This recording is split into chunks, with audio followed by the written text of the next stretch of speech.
When I first encountered the Nemesis in Resident Evil 3, a monstrous bioweapon sent by the Umbrella Corporation to hunt and kill protagonist Jill Valentine, I felt my pulse rise. This towering stack of ugly muscle can move alarmingly fast, snag you with a pair of slimy tentacles, and even use weapons including a colossal rocket launcher. You can outrun the Tyrant in the Resident Evil 2 remake fairly easily. Wait for a gap to open up, then slip through it.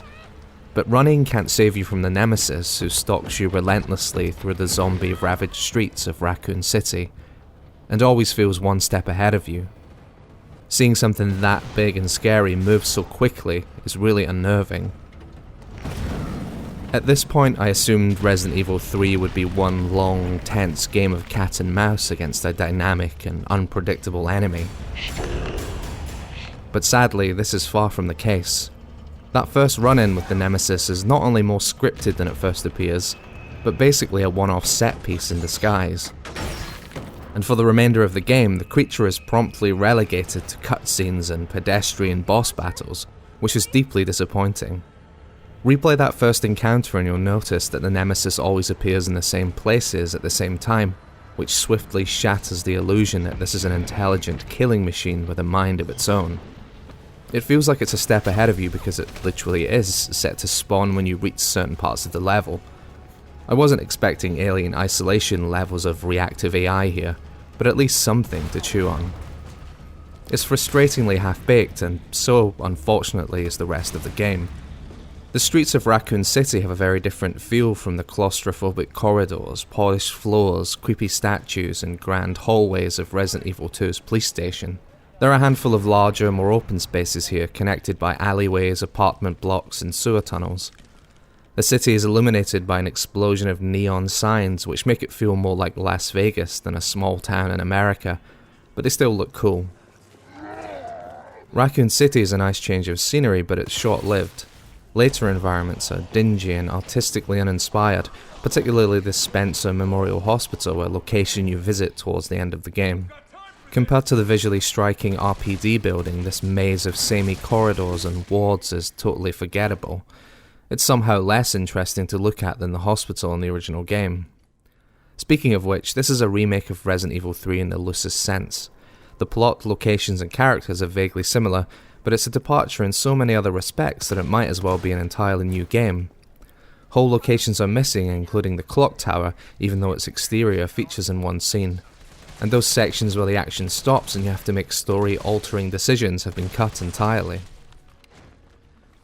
Resident Evil is best when you're lost in a complex, labyrinthine space, forced to make a mental map as you play, unlocking more of the sprawl by solving puzzles and finding keys.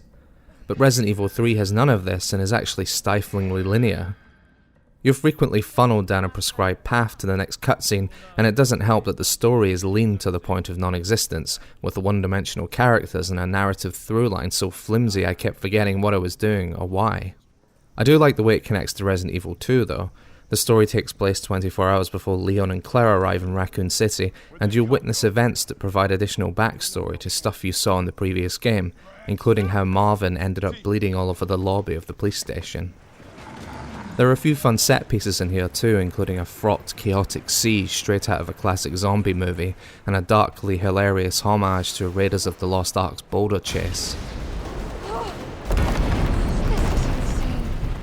But man, what happened to the combat? One of the most surprising things about the Resident Evil 2 remake was how it made slow, shambling zombies exciting again. Its undead were brilliantly physical and clumsy, tripping over each other, tumbling down stairs, flopping into comical ragdoll heaps. But here they seem strangely disconnected from the surroundings, and shooting them just doesn't feel as satisfying. It's like the physics that govern them have been severely reduced or removed altogether. They hardly react to the limp, rattly assault rifle, a new weapon, and even popping them with a pistol has less of the crunchy feedback that made Resident Evil 2's combat so enjoyable. At least the shotgun still packs a punch. This reduced fidelity may be a trade-off for having more zombies on screen, but it wasn't worth it. You don't even have as many ways to deal with them thanks to the removal of the system from Resident Evil 2 where you board up windows with planks of wood to manage the flow. Why does a high-profile sequel like this have less in it? It's baffling. And before you know it, it's all over. Resident Evil 3 rarely gives you a chance to soak anything in before it fast-tracks you to the next story beat. There's nothing wrong with a short game, but the pacing here feels off, like it's hurriedly shoving you to the next location just as you start to get comfortable, and before its ideas get a chance to fully form. It's ultimately an extremely shallow game with lavish production values failing to mask just how rushed and unambitious it feels.